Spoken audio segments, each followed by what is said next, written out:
안녕하세요. 찰리브라입니다. 간밤에 블록폴리오를 보면 비트코인이 좀 약간 늘어나긴 했어요. 그래서 뭐 저도 기분이 좋고 여러분들도 지금 야금야금 코인이 올라가고 자산이 불어나니까 되게 좋으실 텐데 이렇다고 너무 과도한 희망회로를 돌리시면서 지금 상승이 엄청 한 어떤 그런 코인들을 적극적으로 대출을 받아서 지금 현재 매수를 하는 거는 저는 뭐 극구 말리고 싶네요. 한편으로는. 예. 뭐 너무 치우치지 말자, 이런 걸 먼저 말씀드리면서 이번 영상은 시작하겠습니다. 자, 일단 첫 번째는 코인 시장이 어저께 밤부터 좀 나쁘지 않게 비트코인도 그렇고 5만 달러 뭐를 넘어서 5만 500달러 언저리까지 막 올라가서 더 올라갈까 말까 막 이런 와중인데, 과연 이런 현상이 지금 왜 일어나고 있는가에 관해서 일단 첫 번째 말씀드리고, 많은 사람들은 올해 연말에 금리 인상과 테이퍼링에 관해서 걱정들을 되게 많이 하시는데, 제가 코로나 바이러스하고 엮여서 그게 어떻게 될 건지에 관해서 이제 말씀을 드리잖아요. 너무 걱정하지 말아라고 말씀드리잖아요. 그래서 객관적인 어떤 그 소스가 나온 거, 어저께 밤에 나온 자료를 토대로 해서 왜 그런지에 관해서 오늘도 영상에서 지속적으로 방향성에 관해서 이제 말씀을 드리겠습니다. 일단 첫 번째는 빗썸 암호화폐 거래소 모바일 KYC, 그러니까 신원 인증이죠. 신원 인증 없는 외국인은 금지시킨다. 이게 되게 좋은 거죠. 정화시키겠다. 뭐 트래블 룰을 뭐 적용시키겠다. 뭐 하여튼 뭐 규제안에 관해서 디테일하게 나오기 시작한다는 거를 이 빗썸 거래소 그리고 바이낸스도 알기 때문에 KYC에 관해서 더 강화하고 그러지 않았을까. 그래서 그 결론은 분명히 이번 중순이 넘어가기 전에, 이번 달 말이 넘어가기 전에 분명히 결과론이 나올 거고, 그게 고스란히 코인 시장에 반영될 거라고 이제 생각을 합니다.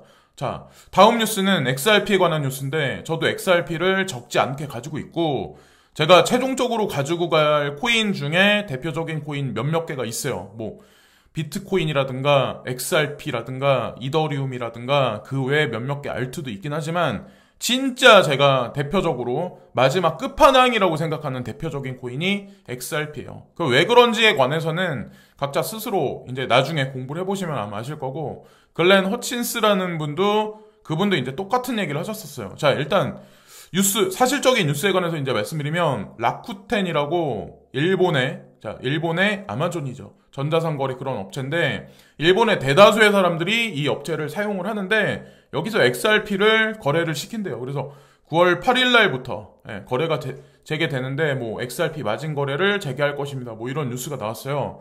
되게 좋은 뉴스죠. 근데 지금 소송에 걸려 있어서 크게 많이 못 가는 건 사실이긴 하지만, 이 소송은 언젠가는 분명히 끝날 거라는 생각을 해요. 그리고 이 마감일이 11월 12일 날로 연장되었다라는 얘기가 나오는데, 이렇게 사람들을 힘들게 하면 힘들게 하는 코인일수록, 이 소송거리가 마감이 되면 아마도 엄청난 상승이 있을 거예요. 그래서 에이다 코인 엄청나게 많이 상승을 했잖아요. XRP에 비해서. 그래서 XRP 아마 욕하고 떠나신 분들이 아마 되게 많을 거예요. 근데 저는 제 성격상 그렇게 뭐 이리 갔다 저리 갔다 이런 성격도 아니고, 그리고 뭐 시드가 엄청나게 작으신 분들은 그렇게 해도 쉽긴 쉽죠. 근데 좀 있는 사람들은 그렇게 아마 안 하실 거예요. 막 낚싯대도 되게 여러 개 걸어놓고 아마 가만히 앉아 계신 분들이 아마 되게 많을 거예요. 그리고 그 결과물은 반드시 커다란 얼척이 돼서 아마 분명히 여러분들한테 호주머니 두둑해 한 결과가 올해 연말 안엔 분명히 올 거라고 저는 생각을 합니다. 특히나 플레어 네트워크, 플레어 토큰도 아마 지급이 될 텐데, 그것도 아마 지금 뭐 지연됐다. 그래서 송버든가 그거 뭐 코인 준다는 얘기가 있는데, 그것도 뭐 뉴스가 디테일하게 나온 게 없네요. 지금. 그래서 저도 XRP 뉴스는 웬만하면 뭐 많이 보여드리려고 하는데 뉴스거리가 많이 없어요. 그리고 어차피 이게 답정너일 수도 있는데, 저는 정답은 이미 정해져 있다라고 생각하는 대표적인 코인이기 때문에 그냥 XRP는 그냥 밀어붙이면 전 될 거라고 생각합니다. 자, 그래서 코인 시장이 왜 반등을 했냐? 어저께 비농업 부문에서, 미국의 이제 비농업 부문 고용률에 관해서 나왔는데, 고용률이 되게 저조했어요. 자, 엄청나게 감소했어요. 원래 예측한 것보다 3분의 1밖에 안 나왔어요, 고용률이. 그러니까 7월 2일부터 8월 6일까지는 지속적으로 상승을 했는데, 고용이 지속적으로 상승을 했는데 9월 3일자 나온 거는, 그러니까 8월 달치가 나온 거죠. 엄청나게 저조하게 나왔어요. 23만 5천 명으로.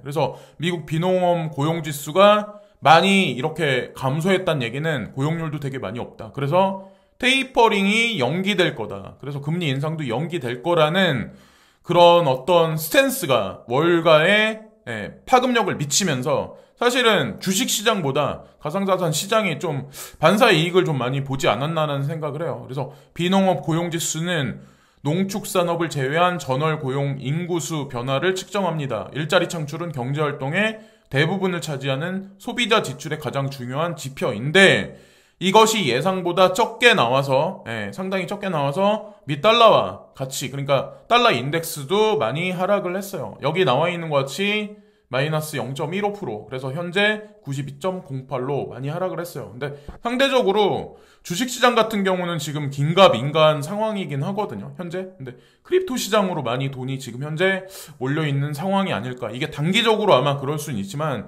장기적으로는 주식시장보다 수익률이 아마 몇 배는 더 극대화될 거라고 이제 생각을 합니다. 그리고 미국 달러 인덱스 지수 92.08이 지금 현재 돼 있는데 제가 지속적으로 계속 말씀드렸다시피 단기적으로 올라간다라고 하더라도 어차피 양적 완화는 지속적으로 할 수밖에 없다. 그래서 미국의 뭐 금리 인상이나 테이퍼링에 관한 공포를 주기적으로 주긴 하지만 결론적으로 미국에서 그거를 멈출 수 없는 한계치까지 왔기 때문에 폭주 열차를 멈추지는 못한다는 거죠. 그래서 이 차트에 나와 있는 것 같이 2022년 말이나 2023년 정도 이 주기가 되지 않을까. 금리 인상 시점은 중간에 테이퍼링 얘기는 분명히 연준에서 던지긴 할 거예요. 그렇지만 액션일 뿐일 가능성이 상당히 높다는 거죠. 왜냐면 코로나 팬데믹이 창궐하는 와중에 전 미국에 있는 시민들이 지금 일자리를 잃는 사람들 그리고 가계 부채는 지속적으로 늘어나가고 있는 현재 상황에서 금리 인상을 앞당겨서 단행을 하면 국민을 죽이고 국민이 죽으면 국가도 존재하지 못한다는 거죠. 근데 우리나라 같은 경우는 되게 아이러니한 게 금리 인상을 해버렸어. 금리 인상을 찔끔 해버렸어요. 그죠? 근데 또 한다고 얘기가 있는데 그거는 뭐 지켜봐야죠. 또 할지 안 할지 이제 지켜봐야 되죠. 자, 그리고 지금 현재 비트코인과 알트코인을 보시면 동시에 같이 상승을 해요. 커플링으로 동시에 상승을 해요. 그래서 이렇게 상승하는 거는 진짜 오랜만에 보거든요. 근데 어쨌건 지금 현재 상황을 보고 너무 과도하게 극도로 여기다가 지금 현재 상황에서 매수를 하는 거는 저는 뭐 극구 말리겠어요. 그 중에 뭐 괜찮은 코인들도 있긴 하겠지만 저는 이제 개인적으로 그렇게 생각을 합니다. 치우치지 말자라는 이제 말씀을 오늘 드리고 싶고 그리고 피터 시프트라고 여러분들은 이제 뭐 베리 실버트나 아니면 뭐 가상자산 업계의 인플루언서하고 간간히 이제 썰전을 벌이는 대표적인 인물이죠. 왜냐면 이 사람은 전 세계에서 금 추종자죠. 사실은 금은 추종자 중에 대표적인 골드버그이기 때문에 이제 뭐 그런 말이 있는데 오해하시는 부분이 되게 많은데 이 사람은 거시경제 전문가이기도 하고 금 투자 전문가이기도 해요. 사실은 그래서 거시경제 측면에서 이 사람이 이제 뭐라고 얘기를 했냐면 아틀란타 연준에서 이제 뭐라고 발표를 했냐면 추측을 했냐면 Q3 그러니까 3분기 GDP가 5.3에서 3.7로 다운될 거다. 5.3에서 3.7로 다운될 거다. 그러니까 경제 상황이 되게 안 좋을 거다. 근데 모건 스탠리는 뭐라고 이제 더 나아가서 발표를 했냐면 6.5에서 GDP가 2.9로 하향할 거다. 뭔 얘기냐? 제가 아까 지속적으로 말씀드렸다시피 테이퍼링과 금리 인상에 관한 거는 지금 현재 늦출 수밖에 없다는 거죠. 이번에도 그 결과가 고스란히 나왔잖아요. 비농업 고용 지표에서 지수가 감소를 하면서 사실은 여기서 테이퍼링을 말할 거리가 되게 쉽지 않을 거예요. 근데 중간중간에 아마 분명히 시장의 공포심은 지속적으로 줄 거예요. 그리고 이 사람도 이제 자산운용사 대표인데 이 사람도 이제 비슷한 얘기를 해요. 1번부터 7번을 보면 주식시장이 올타임 하이다. 지속적으로 계속 올라가고 있어요. 다우존스, 뭐 S&P 500 지수. 자, 그리고 집값도 계속 올라가고 있어요. 근데 우리나라만 그런 게 아니라 미국만 그런 게 아니라 전 세계가 다 마찬가지예요. 프랑스도 마찬가지, 호주도 마찬가지, 전 세계가 다 마찬가지예요. 자, 그리고 급여도 지속적으로 올라가고 있는 현재의 추세다. 돈같이 하락하게서 급여가 올라간다라고 하더라도 되게 미미하긴 하지만 올라가고 있는 현재 추세다. 그리고 인플레이션도, 코어 인플레이션도 1991년 이래로 가장 높이 지금 치솟고 있는 현재 상황이다. 비트코인도 이더리움도 4배에서 8배 올라가면서 1년 전보다 이 정도 상승률이 있었다. 그리고 연준에서는 지속적으로 얘기를 하는 게 제로프리 금리를 2023년까지 지속적으로 할 거다. 그리고 뭐 모든 자산의 가격을 올려놓고 인플레이션도 올려놓을 거다. 이 사람이 주장은 이래요. 2023년이 그러니까 제로 금리가 유지될 거다. 이분은 이제 이렇게 말씀을 하시네요. 자, 그리고 결정적인 거는 코로나에 관해서 이제 말씀드리려고 하는데, 전 세계에서 코로나 바이러스 백신에 관해서 가장 많이 맞은 나라가 이스라엘이에요. 근데 이스라엘이 3차 부스터 샷 맞은 것도 8월 4일부터 시행을 했어요. 우리나라는 아직 시행을 안 했잖아요. 그죠? 아마 2차까지, 1차까지 다 맞지 않은 사람도 아마 되게 많을걸요? 근데 그럼에도 불구하고 이스라엘이 전 세계에서 가장 많은 코비드 감염자가 가장 많아요. 사망자도 가장 많고. 그 결과가 그래프로 여기 나와 있는 거예요. 누가 이 그래프를 올리면서 비꼬더라고요.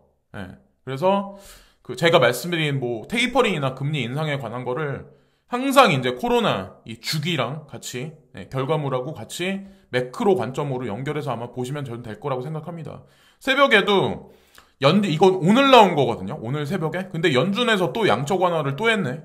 채권 매입을 또 했네. 여기 나온 거 보면 FED가 자 여기 나와 있는 거대로 8.35 트릴리언 달러만큼 또 프린팅을 지속적으로 지금 하고 있다. 미국 GDP의 37%, 그리고 ECB의 80%, 뱅크 오브 재팬의 133%. 그래서 그래프를 보시면 지속적으로 65도 각도로 지속적으로 우상향하고 있는 FED 밸런스 시트. 여기서부터 사실은 테이퍼링의 공포나 금리 인상의 공포를 지속적으로 줬어요. 근데 지금은 시장 참여자들한테 신뢰를 잃어버린 현재의 와중이죠. 그래서 아마 이번 달 뭐 중순 정도 또 그때 연준에서 뭐라고 얘기를 하긴 하겠지만 아마도 코로나 부스터샷 얘기가 나왔는데 결과물이 썩 좋지 않게 나오면 또다시 아마 연기할 확률이 되게 높다라고 생각을 합니다. 자, 그리고 라이트코인에 관해서 많은 차티스트와 미디어에서 되게 많이 떠들고 있어요. 호재거리를 가지고. 그래서 차티스트들도 얼마 전부터 이제 그런 얘기를 되게 많이 했었고, 이 차트를 올린 뭐 부처라는 사람 같은 경우도 예전부터 이제 뭐 올해 연말을 지나서 내년 뭐 1, 2월 달까지는 라이트코인이 1000달러, 그러니까 하나로 따졌을 때는 115만 원 정도, 117만 원 이 정도까지 가지 않을까. 지금 현재 뭐 25만 원 이 언저리를 왔다 갔다 하잖아요. 저도 좀 가지고 있는데 어차피 뭐 그레이스케일 자산운용사에 있는 트러스트 상품이기 때문에 고려를 한번 해보시라는 거죠. 이게 중간에 파동은 있긴 하겠지만 요 정도까지 상승할 가능성이 있다. 그래서 중기로 봤을 때 분명히 우상향은 한다. 계속해서 14% 상승했기 때문에 지속적으로 계속 막 몇십 프로 올라간다고 누가 단언할 수 있을까요? 그러나 중간중간에 흔들기는 있겠지만 결과물은 이렇게 나올 거다. 그래서 홀딩자 같은 분들 같은 경우는 고려를 하시고, 라이트코인 추세가 이 정도까지 본다. 이게 최소로 잡은 거예요. 그 얘기는 나머지 다른 알트코인들도 최소로 잡았을 때 요 정도 상승률이 있을 가능성이 높다라고 보시면 어떨까라는 생각을 합니다. 차트는 항상 이제 제가 말씀드리지만 이 사람들이 아무리 유능하다라고 예측을 한다라고 하더라도 그냥 고려하는 차원이지, 이게 100% 1 플러스 1은 2가 나오는구나 라고 생각해서 똑같이 쫓아오면 안 되신다는 거죠. 저도 이제 누군가의 차트를 보고 저도 이제 같이 보고 이렇게 보면 저도 100% 누가 말을 해줘도 쫓아하진 않아요.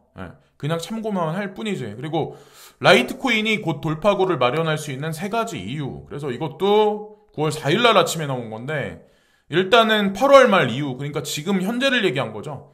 이 새 주소가, 지갑 주소가 60% 이상 상승을 했대요. 왜 그런지 모르겠는데 라이트코인을 매수한 사람들이 되게 많이 늘어났다는 얘기고, 윈불 여기 나와 있는 것이 윈불 업그레이드도 이것도 마쳤다. 뭐 익명성이죠. 사실 익명성 기술을 추가를 시켰다라는 얘기고, 그리고 탭 루트라고 있는데 이것도 마찬가지로 릴리즈 프로세스 시작이 포함되었다. 그래서 여러 가지 호재거리가 라이트코인에 점진적으로 지금 작용해주고 있는 게 아닐까 생각합니다. 이분도 이제 라이트코인에 관해서 얘기를 하고 있어요. 그래서 올해 연말에서 내년까지 봤을 때 이 사람은 더한 얘기를 하는데, $1,000라는 얘기를 하는 게 아니라 이 사람은 뭐 $1,800? 예, $1,800까지 지금 얘기를 하네요. 내년 1월에서 2월 달까지. 예, 그러니까 3월 전까지. 그래서 이 장세가 언제까지 갈진 모르겠지만 어쨌건 올해 하반부터 내년 뭐 1, 2월까지 예, 나쁘지 않게 갈 가능성. 근데 만약에 올해 12월까지 만약에 우리가 생각하는 것보다 극도로 너무 많이 올라간다. 그러면 그거는 어떻게 하셔야 되는지는 아시죠? 그래서 점진적으로 올라가서 천천히 올라가서 내년 1, 2월까지 가면 그때까지 보셔야 되는데 과도하게 상승한다. 내가 생각한 것보다 내 기분이 너무 구름 위에 붕 뜬 기분이다 라고 느끼면 그때가 매도 시그널이다라는 거를 잊으시면 절대로 안 된다는 거죠. 사람이 도파민이 너무 많이 분출되면 그 히로뽕 뭐 이런 그런 마약류 이런 걸 안 해도 사람이 기분에 구름 위에 붕 뜨는 기분 그런 거를 느낄 때가 있어요. 그 경험들을 여러분들이 이제 앞으로 하실 텐데 그때 이제 너무 욕심을 부리시면 안 된다는 거죠. 자, 지금은 아직까지는 아닌 것 같고 인공지능 로봇 등장군으로 20년 내 사라질 직업군. 그러니까 제가 이거를 왜 오늘은 영상에서 가져왔냐면 저 아는 형이 본인 친구 중에 이제 변호사가 있는데 유명한 로펌에서 일을 하신대요. 경력도 있으시고 근데 본인 사무실도 있고 근데 그분이 지금 나이가 50대 초반이거든요. 저 아는 형이 이제 나이가 저보다 연배가 위시니까 근데 되게 잘 나가는 변호사인데 스트레스를 너무 많이 받아서 그냥 귀촌한대요. 지금 그냥 시골로 간다. 뭐 그렇게 그분이 말씀하셨대요. 그래서 왜 그러냐 하니까 사람들이 법률적인 걸 따지고 의뢰를 하기 전에 검토를 한대요. 구글링을 하고 체계를 잡아서 본인한테 마지막 질문 하나만 가지고 와서 서비스 받지도 않고 그냥 가는 사람이 요즘엔 되게 많이 늘어났대요. 그리고 말을 하면 반박하는 사람이 되게 많이 늘어났대요. 이게 근데 법률 분야 종사자에만 국한된 건 아닐 거예요. 회계사도 마찬가지. 자, 부동산 중개인, 계산원, 텔레마케터, 제조업 공장 근로자, 뭐 단순 노동 이런 거, 뭐 어차피 메카트로닉스 산업은 진보할 수밖에 없으니까 거기다가 기자도 마찬가지죠. 사실적인 뉴스가 나오는 거에 살을 덧붙여서 문맥을 만들고 주제를 만드는 거기 때문에 이것도 마찬가지면 어떻게 보면 단순 노동일 수도 있죠. 창조적인 게 아니니까. 그리고 산업 디자이너는 왜 여기 들어간지 모르겠는데 그리고 뭐 저위험은 뭐 의사나 뭐 과학자, 예술가 뭐 이렇게 들어가 있는데 교사는 뭐 모르겠어요. 저 같은 경우는 교사는 모르겠는데 어쨌건 여기 들어가 있네요. 그래서 어차피 시대가 흘러가면 흘러갈수록 먹고 살기 힘든 세상은 점진적으로 오고 있기 때문에 투자하냐 마냐는 각자의 판단인 거죠. 저 같은 경우는 4차 산업혁명에서 제가 살아남지 못한다는 생각을 이미 결정을 했기 때문에 이미 오래전에 들어와서 그냥 앉아있는 사람이고 제로엣지에서 이제 한마디를 더 하거든요. 뱅크 오브 아메리카에서 이제 뭐라고 얘기를 했냐면 지금 현재가 스태그플레이션의 지옥에 진입했다. 자, 인플레이션이라고 뭐 연준에서 떠들고 많은 사람들은 지금 떠들고 있는데 여기선 또 뱅크 오브 아메리카는 스태그플레이션이라고 지금 얘기를 하네요. 그래서 스태그플레이션의 거품 와중에 치명적인 경기 침체를 지형시키고 있다고 경고를 하고 있다. 아마 여러분들 아시겠지만 연준에서 쉽사리 테이퍼링이나 금리 인상 얘기를 못하는 이유가 아마 아실 거예요. 코로나라는 어떤 그런 명분도 있지만 여기서 물가는 올라가는데 경기는 하강하고 있는데 여기서 인플레이션 때는 통화량을 감소시키면 그러니까 이게 물가는 하락을 하거든요. 경기도 하강을 하고. 그죠? 근데 디플레이션은 경기도 하락을 하고 물가도 하락을 해요. 이때는 통화량을 공급해주면 돼요. 양적 완화를 공급하면 돼요. 이때는 노답이에요. 스태그플레이션은 물가는 상승하고 경기는 하강하기 때문에 여기서 양적 완화를 안 하면 금리 인상을 해버리면 여기서 다 망하는 거예요. 경기가 하강하고 있는 와중에. 그래서 이러지도 못하고 저러지도 못하는 상황이 사실은 전 세계 중앙은행이 처한 현실이에요. 그래서 우리는 가상자산에 투자를 하고 있는 거고 그리고 현재 화폐 발권 시스템은 결국에는 종말로 갈 수밖에 없어요. 그리고 그들은 이미 그걸 알고 있기 때문에 CBDC 파일로 테스트를 지금 하고 있는 거고 CBDC는 가상자산 시장하고 직접적으로 연결이 돼 있는 거고 요런 인과관계를 보시면 돼요. 자, 그리고 마지막에 근데 호라이젠만 되게 많이 상승을 하니까 이제 지켓이 투자하고 계신 분들이 좀 실망하시는 분들이 되게 많으실 텐데, 여기 보면 비탈릭 부텔린이 나와서 이분이 이제 뭐 주제 연설자, 전체 토론을 이끌어가는 어떤 그런 사람일 텐데, 여기 보면 주코라고 여기 나와 있죠. 이 사람이 누구냐면 지켓이 창설자죠. 지켓이 메인 핵심 개발자인데, 그 지켓이 재단의 주코 윌콕스와 비탈릭 부텔린이 같이 의견을 나눌 거다. 웹3의 미래에 대한 특별 게스트. 우리는 계속 말하고 있지만 9월 20일부터 22일까지 뉴욕에서 메사리가 주최로 해서 이 정상회담이 있을 거다. 이 얘기가 나오는데, 제가 이걸 왜 말씀드리냐면 9월 20일에서 22일 상간에 이 지켓시 재단에서 로드맵을 발표를 할 거예요. 향후에 지켓시가 어떻게 갈 건지에 관해서. 그래서 헤일로 아크, 헤일로 뭐 프로젝트 이런 거에 관한 것도 날짜적인 거랑 거시적인 관점에 관해서 아마 로드맵을 발표를 할 거예요. 제가 이제 오늘 아침에 찾아보면서 이 날짜랑 왜 이게 중요한지에 관해서 나왔거든요. 그래서 지금 저도 호라이젠 대비해서 지켓시를 10분의 1 정도 가지고 있어요. 10분의 1. 딱 10분의 1 정도 가지고 있는데, 그렇다고 지켓시를 지금 팔고 호라이젠으로 옮길 생각은 없어요. 왜냐면 얘는 얘고 호라이젠은 호라이젠이니까 많이 가지고 있긴 하지만, 어쨌건 요 날짜를 지켜보시면서 움직이면 되시지 않을까라는 생각을 합니다. 요 근방이 아마도 연준에서 금리에 관한 기조를 말하는 FOMC 회의가 있을 때가 요때 무렵인데, 또 하필 또 회의를 또 요때 하네요. 그래서 이더리움 투자하고 계신 분들도 요 날짜 근간을 잘 보시면 될 것 같아요. 그래서 아마 분기가 아마 있을 거예요. 뭔가 트리거가 발생되는 포인트가 되는 시점이지 않을까. 왜냐면 이더리움의 창시자인 비탈릭 부텔린이 나와서 방향성이나 전체적인 거에 관해서 이제 얘기를 하니까 그냥은 아마 지나가지 않지 않을까라는 생각을 하면서 오늘 영상도 마치겠습니다. 그래서 오늘도 뭐 다양한 관점에 어떤 그런 거에 관해서 이제 말씀을 드렸는데, 마지막 판단은 각자 이제 해보시면 전 될 거라고 생각해요. 그래서 제가 지금도 뭐 항상 이제 말씀드리지만 비트코인 캐시 많이 못 갔어요. 그죠? 많이 못 가고 저도 많이 물려 있어요. 그러니까 여러분들이 생각하는 것보다 조금 많이 가지고 있어요. 그리고 디센트럴 랜드도 마찬가지로 나쁘지 않은 코인이고, 우리 누나한테도 이제 추천했었거든요. 디센트럴 랜드 같은 경우는. 그리고 이더리움 클래식도 하찮게 보는 사람들이 있는데, 이더리움이 이렇게 올라간다고 해서 이더리움 클래식도 끝까지 포기하시면 안 되고, 얘는 한 번에 펌핑하는 가능성이 되게 높고, 특히나 중국 세력하고 밀접하게 관련 있는 게 사실은 이더리움 클래식이에요. 이거를 그레이스케일 자산 운용사에서 많이 가지고 있는 건 사실이지만, 사실 중국 측도 많은 영향력을 행사를 하거든요. 이더리움 클래식 같은 경우 네오도 온톨로지도 마찬가지지만, 그것도 이제 끝까지 지켜보시고, 호라이젠은 호재가 10월 말이라는 얘기가 있지만 지금 현재 나쁘지 않게 현재 가고 있는 현재 추세라서, 저도 매도 시점을 보면서 이제 그런 것만 지금 생각하고 있는 현재 와중입니다. 매수는 지금 현재 안 하고 있고, 라이트코인도 아까 어떤 익명의 차트3 얘기한 것 같이 나쁘지 않게 흘러갈 가능성이 있기 때문에 쭉 지켜보시고, 스텔라 루멘은 XRP하고 엮여있기 때문에 스텔라 루멘도 버리지 마시고 XRP도 지속적으로 가져가시고, 지켓시도 헤일로 로드맵에 관해서 이제 날짜적인 관점, 이거를 주코 윌콕스가 직접적으로 아마 회의 석상에서 아마 언급을 할 거예요. 그래서 그것에 따라서 많은 변화가 하반기에 들어서 아마 있을 거니까, XRP, 네오, 온톨로지 전부 다 나쁘지 않은 코인이니까 내 차례를 기다리시는 게 나아요.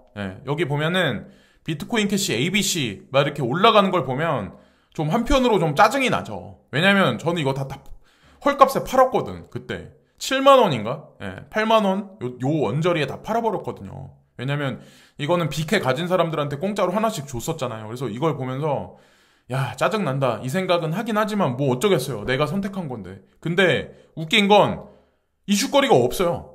이게 보면 비트코인 캐시 ABC 리브랜딩 관련해서 예전에 이게 8월 5일날 나온 건데, 그 이후에 조만간 뉴스가 나오면 얘기를 하겠다라고 얘기를 했는데 지금까지 아무 리브랜딩이 되지 않았어요. 지금까지. 그래서 어떻게 될진 모르겠지만 이거를 추종하기보다 차라리 여기 나와 있는 것들을 추종하는 게 낫지 않을까라는 생각을 합니다. 지금까지 이런저런 뉴스를 말씀드리면서 오늘 영상도 마치겠습니다. 오늘은 좀 잡설이 많이 길었네요. 즐거운 주말들 되시고요. 오늘도 진심으로 감사합니다.